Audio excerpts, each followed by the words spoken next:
Good day, and welcome to the premiere episode of Global Matters, a podcast dedicated to discussing global phenomenon with global students and faculty here at Gannon University in Erie, Pennsylvania. My name is Porter Lyons with the Global Support and Student Engagement Office here at Gannon. And for today's topic, we will take a deep dive into the evolving humanitarian crisis in Afghanistan. Since the Taliban's swift takeover in August, the Afghan people are once again witnessing the brutal and dictatorial rule that had been in place over 2 decades ago when the Taliban last ruled the country. The Taliban first came into power in 1996 and ruled until the United States took over in 2001. And what the world witnessed during those 5 brief years of Taliban rule is much of the same horror that we are seeing today. Women and girls face numerous restrictions. It is not uncommon to find heads or headless bodies on the side of the road. Social activists hang from cranes, their bodies on display. A warning to anyone that might decide to follow in their footsteps. Fathers are selling their daughters on the street. And as winter approaches, this widespread famine that is taking place will only continue to get worse without action from the international community. I am joined today by 2 guests, a Gannon graduate student named Haroon, who came to the United States from Afghanistan just a couple weeks before the takeover. I'm also joined by Dr. Anjali Sahay, an associate professor in the political science department in the School of Public Service and Global Affairs here at Gannon University. Here is our discussion. For our first episode, I'd like to welcome 2 guests. Our first guest is Haroon. Hello, Porter. Our next guest is a professor from the Political Science Department here at Gannon University, Dr. Anjali Sahay. How you doing? Very good. Thank you so much for inviting me here.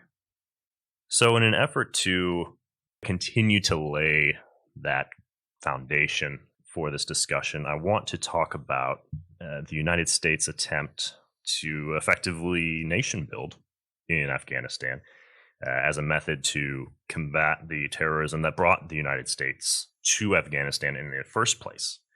I think there's no argument that the United States failed in that regard. Anjali, when did that failure start to happen, and why? Porter, the mission 20 years ago was very direct. It was clear and just. It was just to invade Afghanistan and pursue or capture or kill Osama bin Laden, the mastermind of the September 11 terrorist attacks on the United States and his armed band of followers. And achieving that goal, of course, included overthrowing the Taliban government, the group that had sheltered Osama bin Laden and Al-Qaeda group in the mountains of Afghanistan. But very steadily, this mission morphed into a very vast, complicated experiment to reshape a society that very few Americans actually understood. So it's very hard to pinpoint or go back to what exactly happened that led to a failure of a U.S. mission in Afghanistan. But let me start with some statistics on the war itself. The war, which has been termed the Endless War, spanned 4 presidencies, Bush, Obama, Trump, and Biden, and lasted over 18 years. More than 2,300 U.S. military personnel have lost their lives there. More than 20,000 others have been wounded.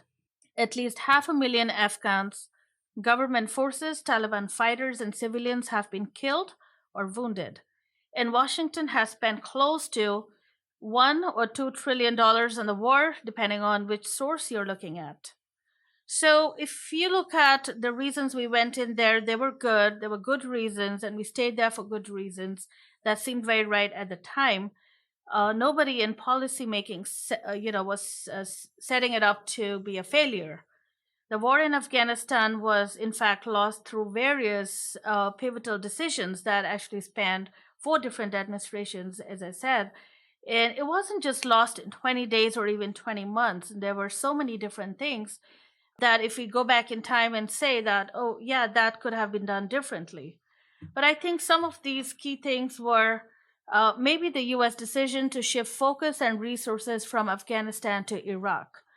The US soon turned military attention away from Afghanistan and handed it over to NATO after 2003. I think that was one of the first missteps. Some of the other reasons, again, no specific reason, but the fact that we overstayed and tried to reshape a society that was, it's hard to reshape a society such as Afghanistan. We supported a kleptocratic government. We got misinformation from commanders who were telling us that we were turning the corner. There were missed signals and misinformation in terms of what went wrong and could we have exited earlier. Yes, we could have left after 2011, after Osama bin Laden was captured, or even 2014 as promised by President Obama. Or we could have left, a little bit in 2018 when the peace negotiations were not going as planned and we could have done things differently. So there's no specific point, I think, that led to our failure. But I think it's important to now sit back and look at what went wrong and what can be put right. And surely those failures have fallen on the shoulders of the Afghan people. Haroon, you grew up in Afghanistan in the northeastern part. More specifically, you spent your childhood growing up in a U.S.-occupied Afghanistan. Could you speak to that? Yes, of course. At the time that, since I remember, actually, everything was good back there in Afghanistan. Like, we were free, absolutely free. We could do anything that we want, how, like, to dress or how to go to school or private courses, anywhere that we would like. We could do that. Like, I was working with different organizations, with international communities. Also, I had friends from outside Afghanistan, also from inside Afghanistan. We were working together. Everything was fine. But suddenly, everything was changed, unfortunately. I don't know how it changed, but it really was shocking to me. I was in Niagara Falls that I heard about the situation that the government fell down. I couldn't believe it at first time.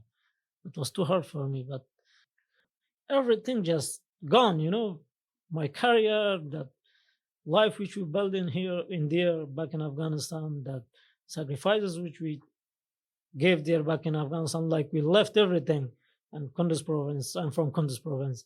So we left our land, everything, our houses. We came here to struggle for a better life, to build a better life. But unfortunately, we lost everything right now. That I'm kind of thinking that, what should we do now?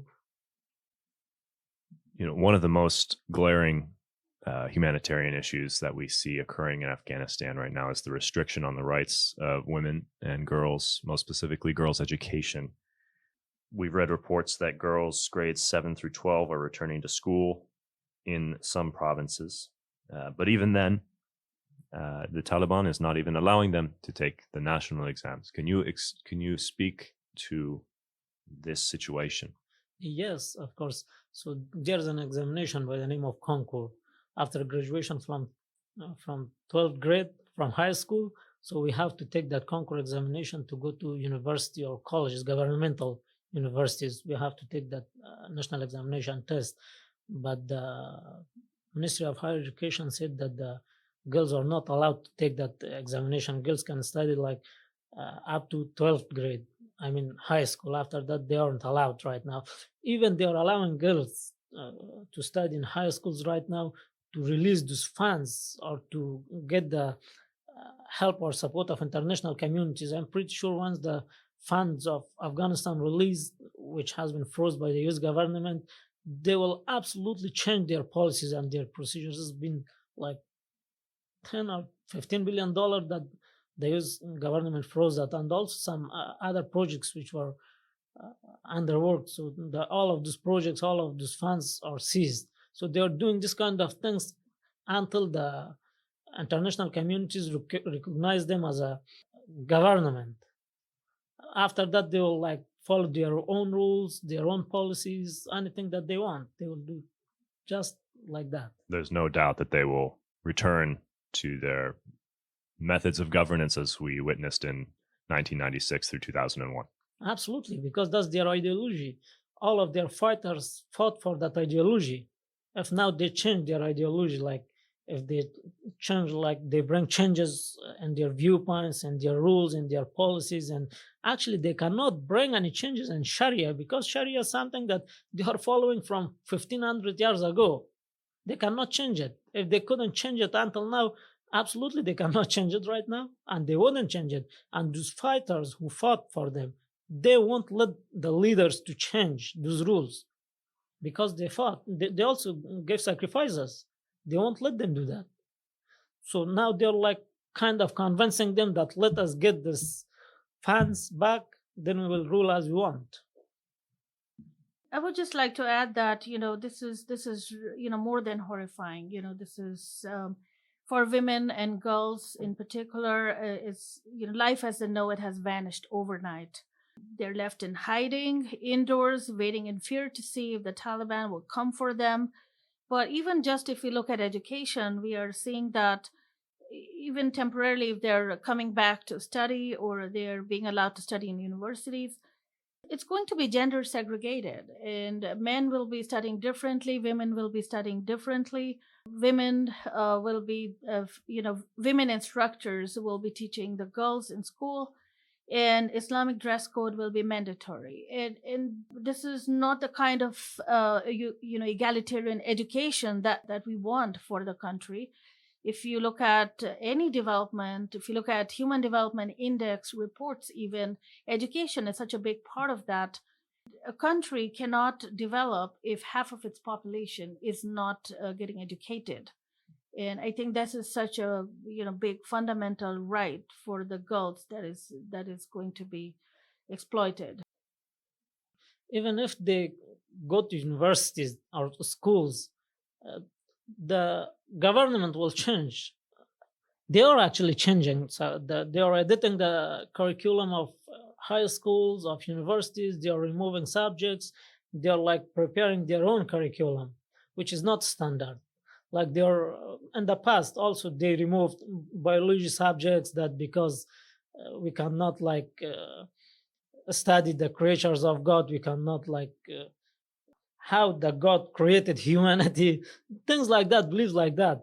So absolutely, I'm pretty sure that they will do this at this time as well, because there are lots of subjects. For example, there were entertainment institutes in Afghanistan, music institute in Afghanistan.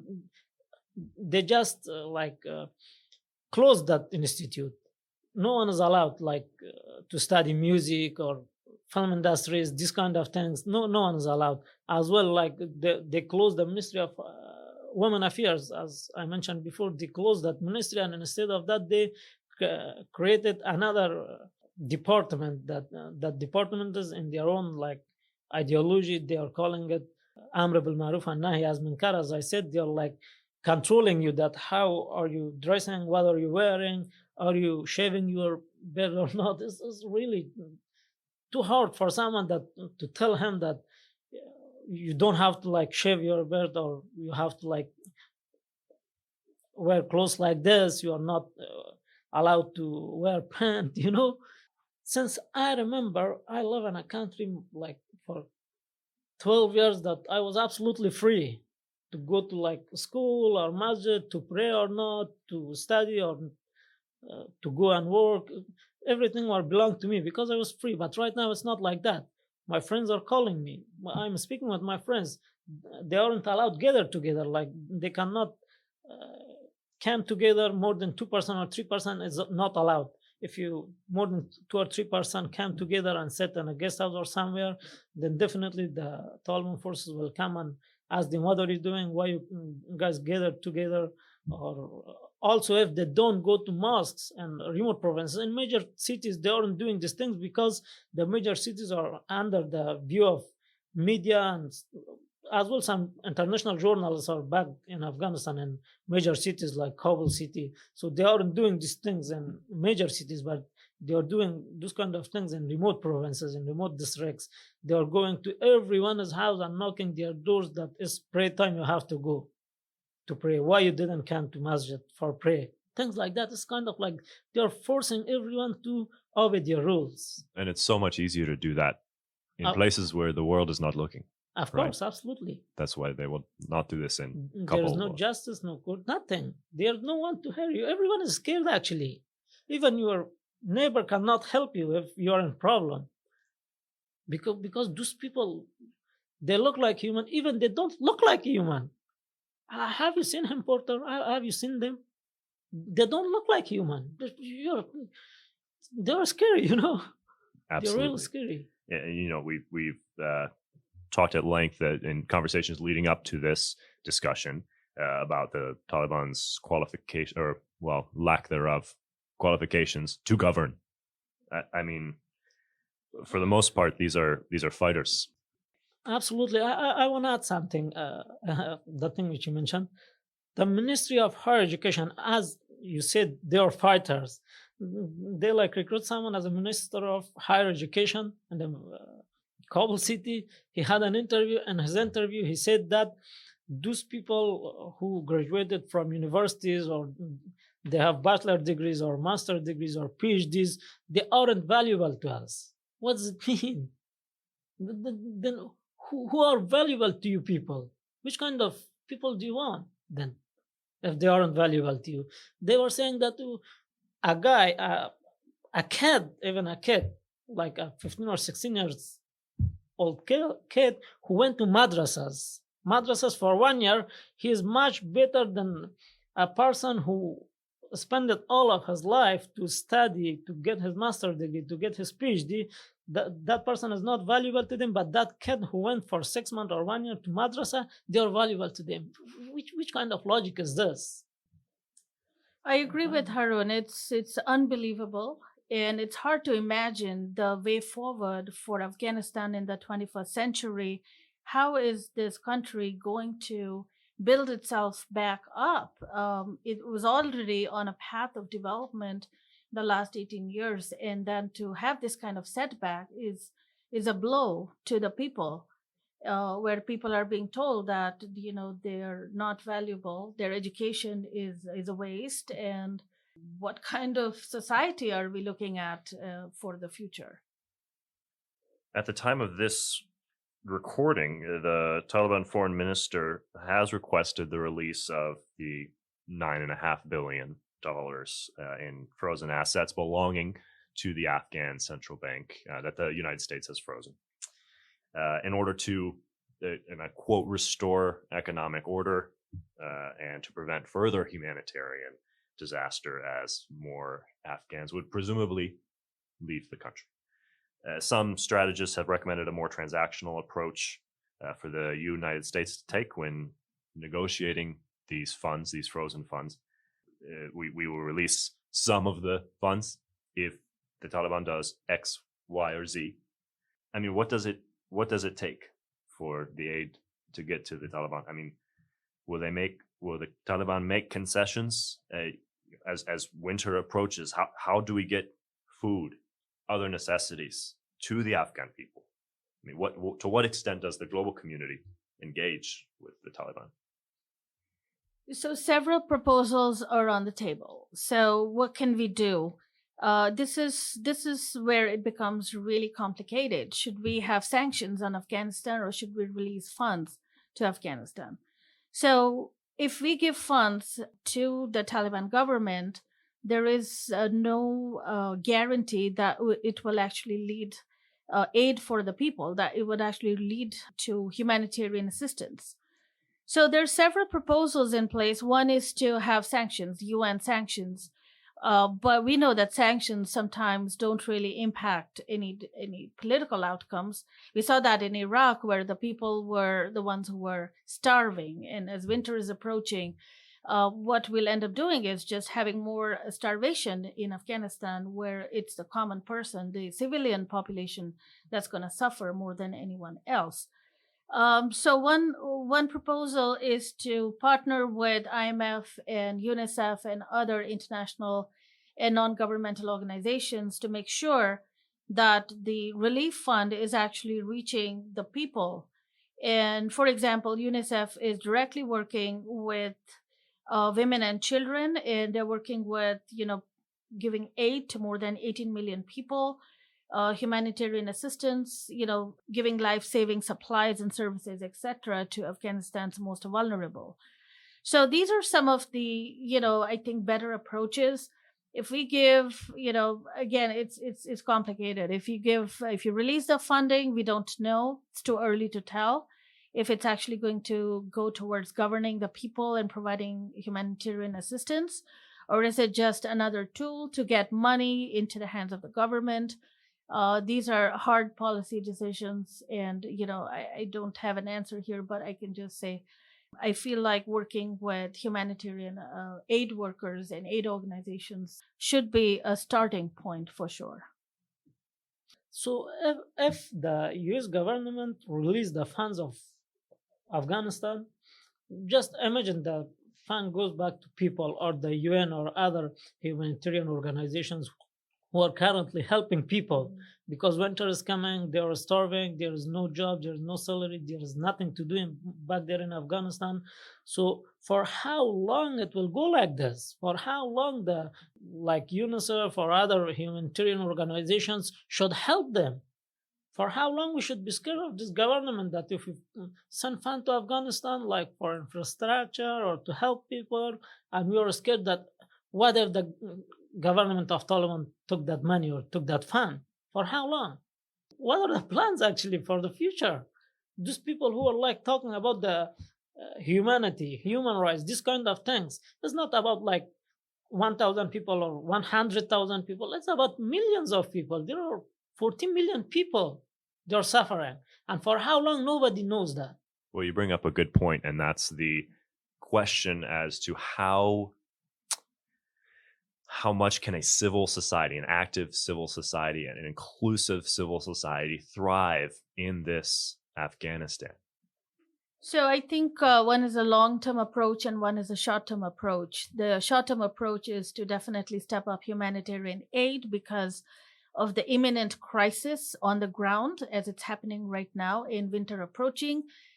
We don't want to stop any of that because we'll just have, people starving in the cold without jobs, without money, without food. And of course, the biggest strategy here has to be the long-term approach.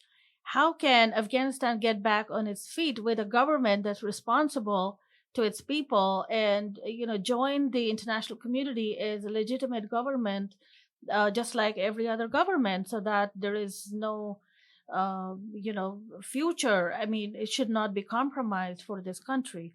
So that's where it's important for the United States to engage with other countries and other powers, both in the region and outside, and get some kind of collaborative strategy to tell the Taliban government that they have to meet specific human rights, counterterrorism conditions, and other kind of good governance policies have to be in place for this country to go ahead, because the relief fund immediately can only go up to a point, but after that, for any future commitments by other countries, this has to go in a collaborative manner.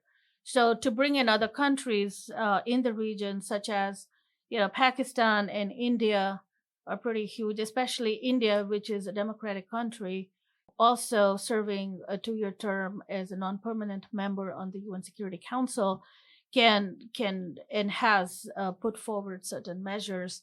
But other countries, like-minded countries such as France, Germany, United Kingdom, they have to work together with the United States in the UN Security Council to pressurize the Taliban government. Of course, they will be countered by China and Russia, but these countries all have to work together. And I think that's a long-term goal, long-term strategy with respect to Afghanistan. Two things pop up here. The longer this carries on, the more chance that the Taliban has of becoming a legitimate government or being recognized as the government of Afghanistan. But also, why was this a part of the initial conversation in Doha? Why wasn't this part of the initial peace talks?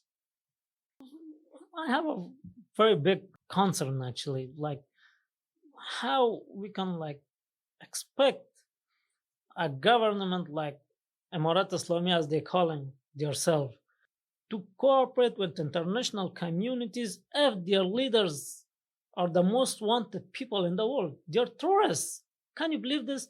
The Ministry of Defense, the Ministry of Interior, and also the chief of their intelligence agency is in the most wanted list of FBI. And most of other ministers came from Guantanamo prison. They created a government, and everyone is like watching them and trying to cooperate with them and trying to negotiate with them. And Mr. Khalilzad went and signed an agreement with a bunch of terrorists. And Mr. Khalilzad, as a special ambassador of the United States, knew that these people are on the most wanted list of the FBI. Haqqani group, this other Rabbani group, these people who are like governing right now, the Ministry of Defense, the Ministry of Interior, the Chief of Intelligence Agency of Taliban, all of them are on the most wanted list of the FBI. How does Khalilzad sign an agreement with them? They were tourists, for God's sake. That's like a sin for the US government that we aren't negotiating with terrorists, we aren't dealing with terrorists.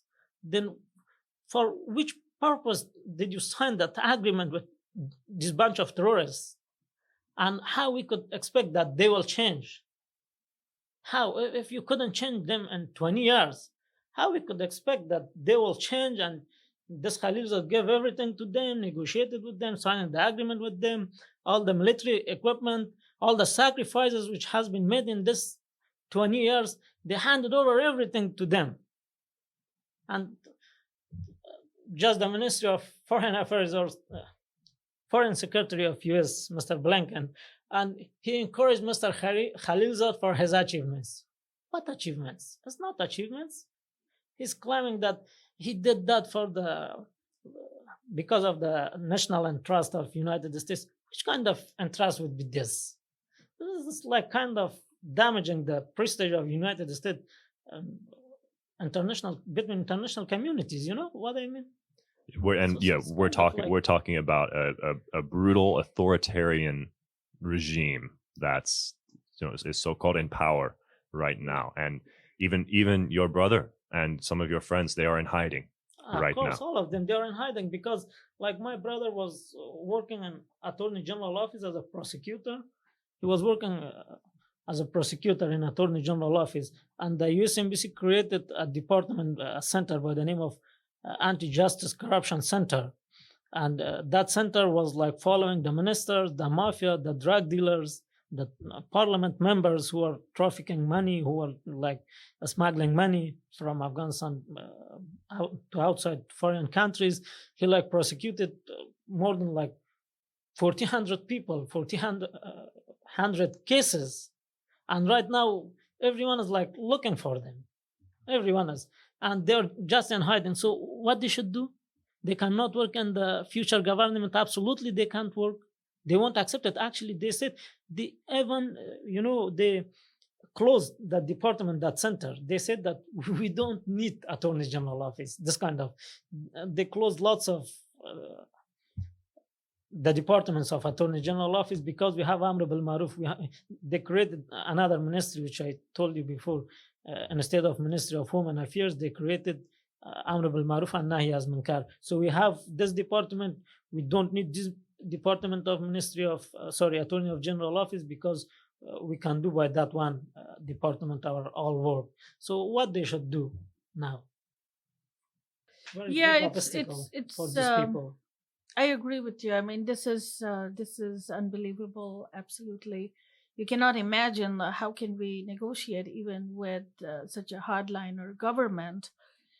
I think the U.S. is currently seeking out its options with what needs to be done, and I'm sure next steps will be planned through with, of course, all the partners that they have to work with in the region to get Afghanistan back on its feet. they were, if you go back to 2018, the Taliban promised them that they will secure the country and they will maintain the peace. And they went back on it, and of course, we believed that would happen. You're saying that the US government signed an agreement with tourists. So yeah, it's kind of like that. They were tourists. Most of them were in Guantanamo prison. Most of them was in the FBI's most wanted list. And Mr. Khalilzad went in Doha and signed an agreement with them. It means the US government, because Mr. Khalilzad went there on behalf of the US government and signed the agreement with tourists. And these leaders are saying that we are not dealing with tourists, we are not negotiating with tourists. Then what was that? You handed over the control of 40 million people to the tourists. Can you imagine that? No. Which kind of national interest would be that? Especially since the original goal for us in the region was to combat terrorism, right? Terrorism, and you handed over the future of 14 million to tourists. So as we wrap up this discussion, what do you believe are some of the most important things that students or any other listeners can do to help with this crisis, or what are some of the most important takeaways from this discussion? So I would like those who are listening in to keep in mind some of the things that come out. Of course, as a practitioner and teacher of international relations, I urge you to follow current events, find out what's happening in the world, be aware of the conflicts, be very thankful for your own, securities, and especially as Thanksgiving is coming around. But also seek out friends from different countries on campus, talk to them, hear their stories, take part in clothes and other food drives that are currently happening in the International Education Week, the hunger and homelessness, initiatives that are coming up, specifically to help the Afghan refugees and people who are coming into Erie. Please try and help them and support organizations such as USCRI in Erie that is trying to help everyone who is coming in. I think it's very important to be compassionate. I think that's the one big takeaway that I have. And my example is cricket, which is a game that is played in a different part of the world. And I was recently watching the World Cup cricket, and I saw Afghanistan team play, and very challenging to the other teams. And I'm thinking, wow, this team has really come up in a big way in the last 20 years, and they're playing so well. And that's just like a prototype example for what a stable country can do for its people. You want the people to be happy. You want the people to thrive. You want them to take part in sports, in music, in weddings. And, there needs to be a lack of fear so that you can join the other countries on equal basis. And I think that's what I would like people to think about. It's a beautiful country with a beautiful heritage and a lot of things to give to everyone. We had everything, as you mentioned, but they took over everything. We had everything which you mentioned about the cricket, like life, happiness. We had everything, and right now in here, I'm kind of scared. Believe me, I swear, I'm kind of scared that I know that in here I'm safe. Absolutely, I'm safe. I'm the United States. No one can reach me in here. What should I do if something happened to anyone?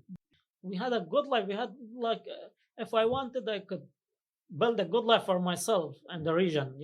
I could go outside Afghanistan. I could start my business. Something that we could sell our lands, which we had, and heritage which left for us. We could sell that and we could start a business. We could have a good life, but we didn't do that. I never went out of Afghanistan, including my whole family, my brothers, my sisters.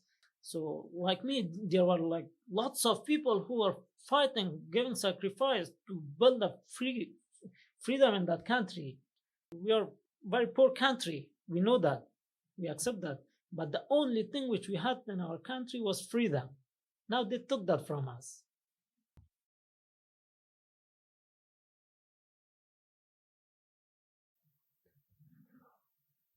One quick note I'd like to make regarding Dr. Sahay's recommendation that students or anybody living in Erie, Pennsylvania, to get involved with the local U.S. Committee for Refugees and Immigrants, or USCRI, here in Erie.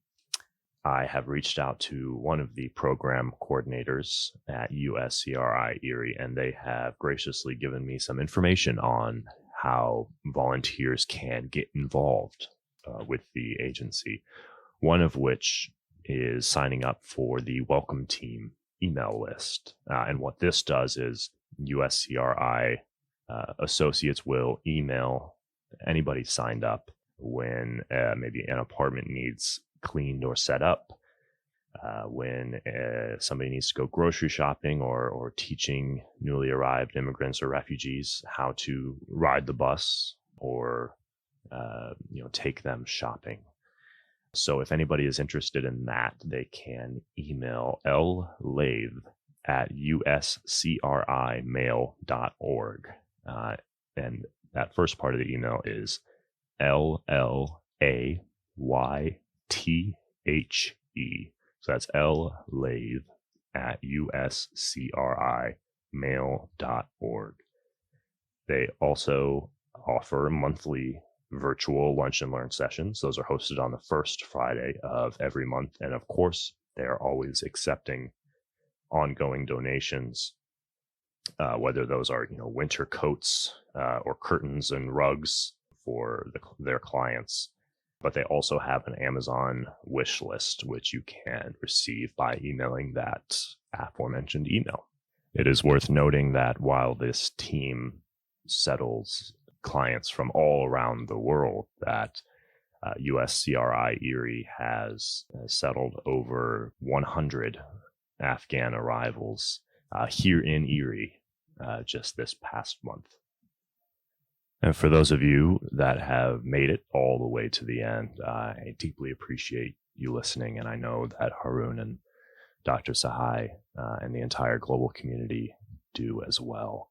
I'm hoping to make this a monthly installment where we will discuss different global phenomenon. So be sure to tune in next time and keep an eye out on Apple Podcasts, Spotify, and Google Play as we are working to get this up on those platforms. Thank you.